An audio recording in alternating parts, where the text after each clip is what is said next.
Hello students, इस question को carefully पढ़िए और अपना आंसर अब कमेंट बॉक्स में लिखिए। उसके बाद इसका सॉल्यूशन देखिए।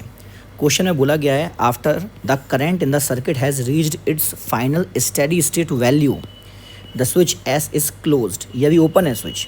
अगर स्विच ओपन है तो अभी ये सिंपल क्या हो जाएगा, ये आपका हो जाएगा एक रजिस्टर है और एक इंडक्टर है। दो रजिस्टर हैं तो उनको ओवरऑल एक मान लेंगे, ये आपका सर्किट हो जाएगा। अब यहाँ से स्विच ओपन है। अगर स्विच ओपन है और स्टेडी स्टेट अगर आ गई है तो स्टेडी स्टेट आ गई है तो उस कंडीशन में इंडक्टर कैसे बिहेव करता है, इंडक्टर आपका ओपन सर्किट की तरह कनेक्टिंग वायर की तरह बिहेव करेगा। जब कनेक्टिंग वायर की तरह बिहेव करेगा तो यहाँ से जो करंट फ्लो हो रहा होगा उसकी वैल्यू आप निकाल लीजिए पहले इनिशियली। सो एट स्टेडी स्टेट करंट की वैल्यू जो आएगी आपकी, तो इंडक्टर तो कनेक्टिंग वायर की तरह बिहेव करेगा तो 120 V/R, ये आ जाएगा 200। सो यहाँ से आप 12/20 दैट मीन्स 6/10। सो करंट की वैल्यू अभी आ जाएगी I = आ जाएगा 0.6 एम्पियर। ना उसके बाद इसमें क्या बोला गया है, इसमें बोला गया है कि find magnitude of current through switch S। तो S स्विच से कितना करंट फ्लो करेगा इस टाइम पर, टाइम दिया हुआ है आफ्टर S इज क्लोज। अब इसको क्लोज कर दिया। जब हमने इसको क्लोज किया तो ये शॉर्ट सर्किटिंग हो गया, ये पोर्शन शॉर्ट सर्किट हो गया। साथ साथ में इंडक्टर में जो करंट होगा वो करंट क्या होगा, वो डिक्रीज़ करना शुरू करेगा।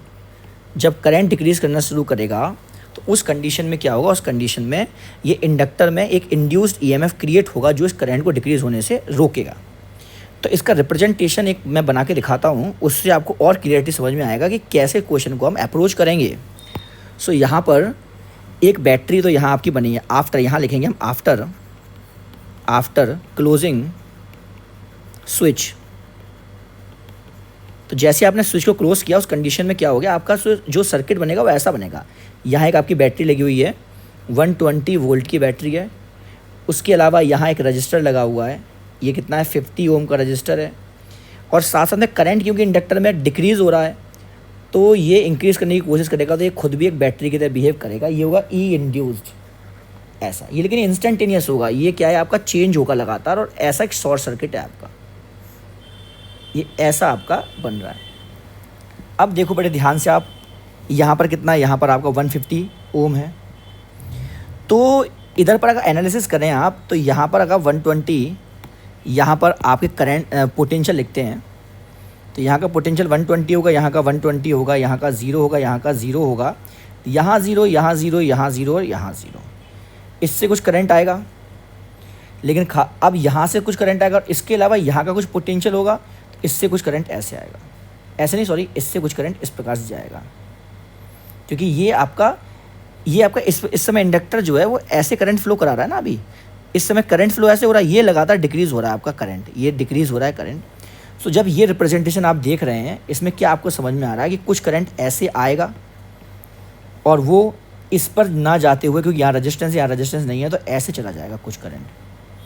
सिमिलरली इसके द्वारा भी कुछ करंट आएगा, वो ऐसे जाएगा और वो इसमें चला जाएगा, क्योंकि ये एक अलग इंडिपेंडेंटली बिहेव करेगा सर्किट और ये वाला सर्किट इंडिपेंडेंटली बिहेव करेगा।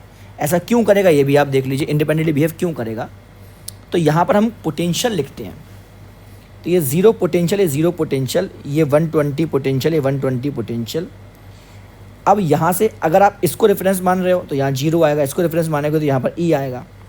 तो इसका मतलब हुआ कि करंट जो ऐसे जाएगा वो इस पाथ को फॉलो करते हुए जाएगा, क्योंकि जितना करंट यहाँ से निकलेगा उतना करंट ही वापस आना चाहिए।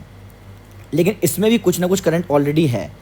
वो करंट क्या करेगा, तो वो करंट ऐसे जाकर इसमें इस रजिस्टर से लगातार वो डीके हो जाएगा करंट, और फाइनली वो करंट ख़त्म हो जाएगा।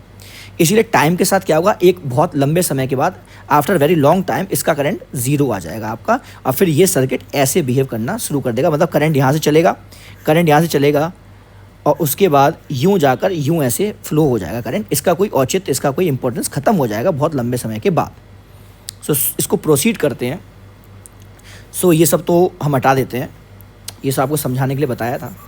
तो after closing the switch, situation क्या हो जाएगी, सिचुएशन ये हो जाएगी कि स्विच क्लोज करने के बाद इसके अंदर जो करंट आएगा वो आएगा आपका 120/50।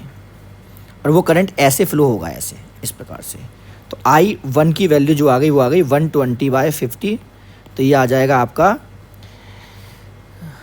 कितना आ जाएगा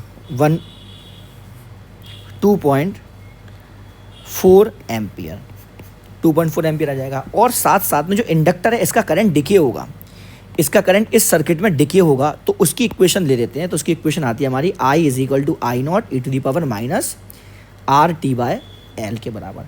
तो यहाँ से हमारी I2 की वैल्यू आएगी। सो I2 की वैल्यू कितनी आ जाएगी, तो I0 की वैल्यू कितनी है 0.6 e⁻, माइनस R की वैल्यू लिख देते हैं 150, T की वैल्यू लिख देते हैं ln2/30, ln2/30 और L की वैल्यू जो लिखेंगे तो L की वैल्यू कितनी आ जाएगी 5 के बराबर। तो यहाँ से देखिए क्या होगा 5, ये पूरा कैंसिल हो जाएगा।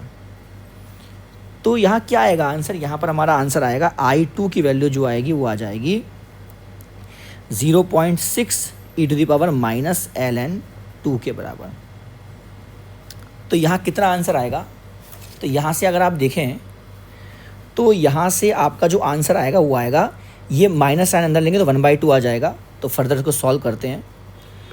तो यहाँ I2 की वैल्यू आएगी वो आएगी 0.6 e⁻ ln 1/2, सो आएगा 0.3 के बराबर। I2 की वैल्यू आ रही है 0.3 एम्पियर के बराबर। सो अब देखिए ध्यान से यहाँ पर क्या होगा, कुछ करंट यूँ जा रहा है, I1 करंट ऐसे जा रहा है और I2 करंट ऐसे जा रहा है। तो net current passing through switch, so net current through switch कितना हो रहा है, ये हो जाएगा I1 माइनस I2। सो I1 है 2.4 माइनस 0.3, सो आंसर हमारा आ जाएगा 2.10।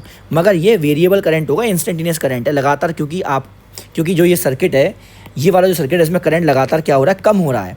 तो I1 माइनस I2 की वैल्यू लगातार बढ़ती जाएगी और फाइनली कितनी हो जाएगी, तो फाइनल जो वैल्यू आ जाएगी वो आपकी 2.4 एम्पियर ही आ जाएगी, बिकॉज का करंट 0 आ जाएगा। Thank you very much.